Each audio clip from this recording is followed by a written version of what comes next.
కిషన్ తమ్ముడు, ఫస్ట్ 4 మ్యాచ్లల్లో 3 మ్యాచ్లు ఓడిపోయినాం. ఇక నేను వచ్చేలోపు ఎట్లయినా ఎలిమినేట్ అవుతాం కావచ్చు అనుకున్నా. కానీ తర్వాత వరుసగా 3 మ్యాచ్లు గెలిపించినావు. ఈ సీజన్లో సగం మ్యాచ్లు నేను కెప్టెన్సీ చేస్తే మిగిలిన సగం మ్యాచ్లు నువ్వు కెప్టెన్సీ చేసినావు. Excellent captaincy Ishan Kishan.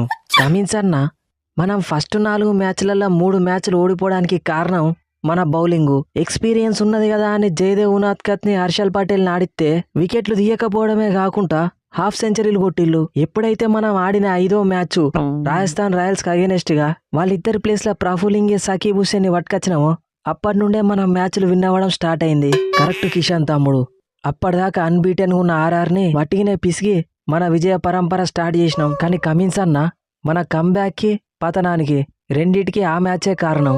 ఎందుకు కిషన్ తమ్ముడు?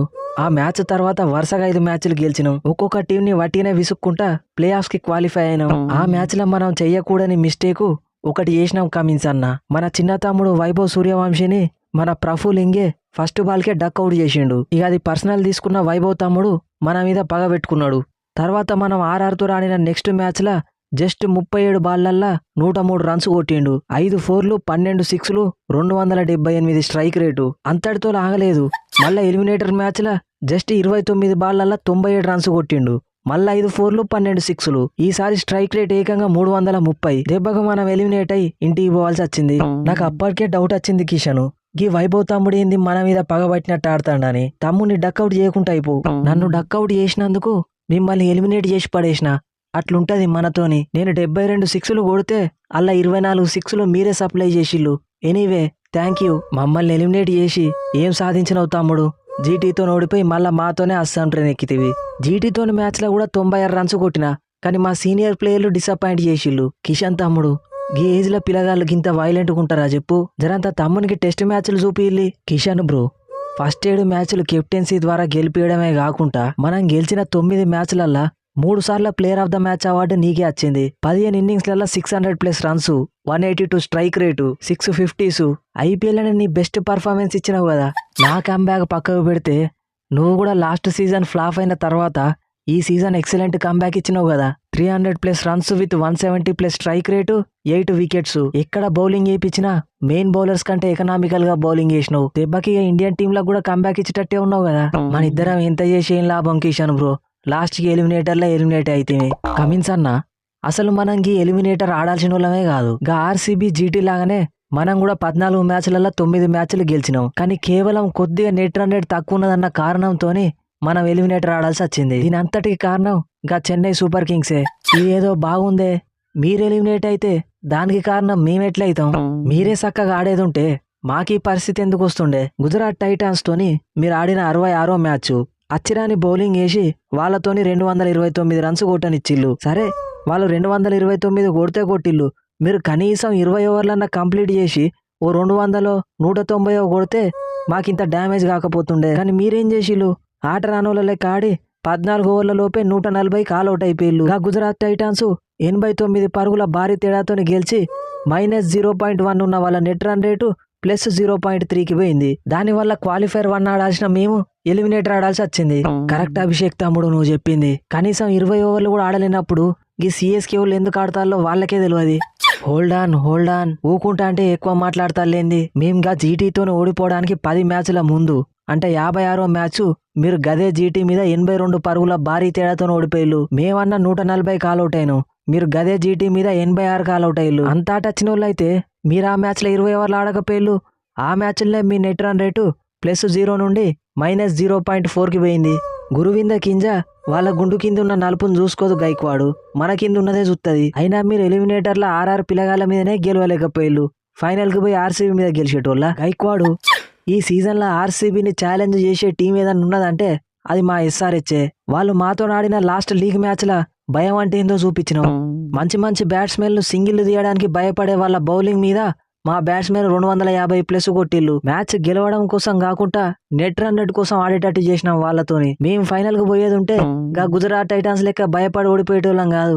ఏంది కిషాను, గుజరాత్ టైటాన్స్ అంటే మీకు అల్కగా అనిపిస్తుందా? మిమ్మల్ని వట్టిగానే బిసికినాం, ఆర్ఆర్ని వట్టిగానే బిసికినాం.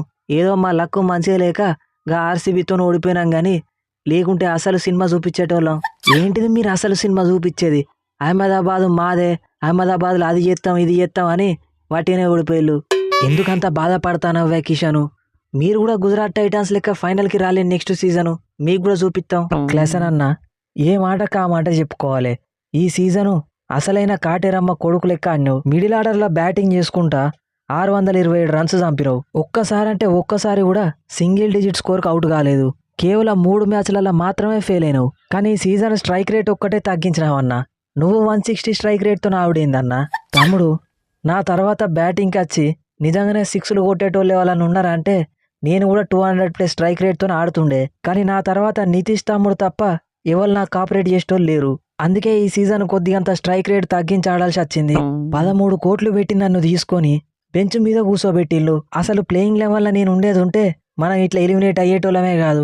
అవకాశం దొరికినప్పుడు ఒక్క 6 కూడా కొట్టలేక ఇబ్బంది పడ్డావు. ప్లేయింగ్ లెవెల్లో ఛాన్స్ ఇయ్యంటాను వాళ్ళు ఇన్స్టంట్ బ్రో. అయినా ఎవరి ప్లేస్లో ఆడియాలి నిన్ను? హెడ్, క్లాసన్, కమిన్స్ వీళ్ళు ముగ్గురు ఫిక్స్. ఇషాన్ మలింగ్ అంత మంచి బౌలింగ్ ఇవ్వలేదు. టీం నిండా బౌలర్లే ఉండే. గా ఇషాన్ మలింగ ప్లేస్లా నన్ను తీసుకునేది ఉంటే సినిమా వేరే ఉంటుండే. సకీబ్ తమ్ముడు, ఈ సీజన్లో మనకి ఏదన్నా పాజిటివ్ ఉన్నదంటే అది నీ బౌలింగ్ తమ్ముడు. నీ బౌలింగ్తోని నన్ను రంజింపజేసినావు. థ్యాంక్స్ కమిన్స్ అన్న. నెక్స్ట్ సీజన్ కూడా ఇదే బౌలింగ్ రిపీట్ అవుతుంది. వాస్తవం చెప్పాలంటే ఈ సీజన్ మనం ఓడిపోవడానికి మెయిన్ రీజను మన మిడిల్ ఆర్డర్లో ఒకరిద్దరు ప్లేయర్లు బొక్కబెట్టుడే కమిన్స్ అన్న. సామ్రాన్ రవిచంద్రను, సలీల్ అరోరా, అనికేత్ వర్మ వీళ్ళ ముగ్గురు ఇట్లా ఎవ్వరు చక్కగా ఆడలేదు. ఇంతసేపు నేను, క్లాసను, అభిషేక్ ఆడుడు తప్ప ఇంకెవరన్నా బ్యాటింగ్లో పర్ఫార్మెన్స్ ఇచ్చిల్లా? ఛాన్స్ దొరికితే నితీష్ కుమార్ రెడ్డి దంచి కొట్టిండు. ఆయననేమో గంత లోవర్ డౌన్ ద ఆర్డర్ పంపించిల్లు. కరెక్ట్ వే కిషను. మిడిల్ ఆర్డర్లో ఒక ఎక్స్ప్లోజివ్ బ్యాట్స్మెన్ని మనం మిస్ అయినాం. నెక్స్ట్ సీజను అట్లా కాకుండా చూద్దాం. ఇంతసేపు మిడిల్ ఆర్డర్ అంటాళ్ళు. పైన హెడ్ అన్నేమన్నా హాఫ్ సెంచరీల మీద హాఫ్ సెంచరీలు కొట్టిండా? ఆయన కూడా తొందరగానే అవుట్ అయింది కదా. నీది నువ్వు చూసుకోరా. అదే అనికేతు నన్ను ఎందుకు ఇరికిత్తాను? ఏంది హెడ్? మన ఆస్ట్రేలియా వాళ్ళు అంటే ఇంపార్టెంట్ మ్యాచ్లలో ఎట్లా ఆడాలి? గసొంటిది ఎలిమినేటర్ మ్యాచ్లో నువ్వే బొక్క పెట్టినావు. ఈ సీజన్ నేనుండి నీకు ఈ పర్ఫార్మెన్స్ ఎక్స్పెక్ట్ చేయలే. అయిందేదో అయిపోయింది. నెక్స్ట్ సీజన్ చూపిస్తా ట్రావిస్ హెడ్ మాస్టర్ బ్యాటింగ్ ఎట్లుంటుందో. సో ఫ్రెండ్స్, ఈ స్పూఫ్ కనుక మీకు నచ్చితే మన ఛానల్ని సబ్స్క్రైబ్ చేసుకోండి. వీడియోని లైక్ చేయడం మాత్రం మర్చిపోకండి. ఇక మనలాగా స్పూఫ్ వీడియోస్ చేద్దాం అనుకునే వాళ్ళ కోసం ఒక 3 వీడియో ట్యూటోరియల్ అయితే రెడీ చేసిన. ఇంట్రెస్ట్ ఉన్న వాళ్ళు కింద డిస్క్రిప్షన్లో ఇచ్చిన ఇన్స్టాగ్రామ్ ఐడికి మెసేజ్ చేయండి. ఫస్ట్ 4 మ్యాచ్లలో 3 మ్యాచ్లు ఓడిపోయిన SRH తర్వాత ఎక్సలెంట్ కంబ్యాక్ అయితే ఇచ్చింది. అయితే ఈ సీజన్ మొత్తం రాజస్థాన్ రాయల్స్ వీళ్ళకు ఒక మెయిన్ విలన్ లాగా మారిల్లు. వాస్తవం చెప్పాలంటే వీళ్ళకు రాజస్థాన్ రాయల్స్తో జరిగిన ఫస్ట్ మ్యాచ్లో 80 రన్స్ కంటే తక్కువకే వాళ్ళని ఆల్అౌట్ చేసే అవకాశం వచ్చింది. బట్ ఉపయోగించుకోలేదు. ఆ అవకాశాన్ని ఉపయోగించుకునేది ఉంటే ఖచ్చితంగా వీళ్ళు క్వాలిఫైర్ 1 ఆడేటోళ్ళు. తర్వాత జీటీతోని 86 పరుగులకి ఆల్అౌట్ అయ్యారు. సిఎస్కే వాళ్ళు కూడా జీటీతోని భారీ తేడాతో ఓడిపోవడం వీళ్ళకు మైనస్ అయింది. ఒకవేళ SRH కనుక క్వాలిఫైర్ 1 ఆడేది ఉంటే ఖచ్చితంగా ఆర్సీబీకి మంచి కాంపిటీషన్ ఇస్తుండే. ఇక మీరేమనుకుంటారో కింద కామెంట్ సెక్షన్లో చెప్పండి. నెక్స్ట్ వీడియోలో మళ్ళీ కలుద్దాం. Thanks for your love and support.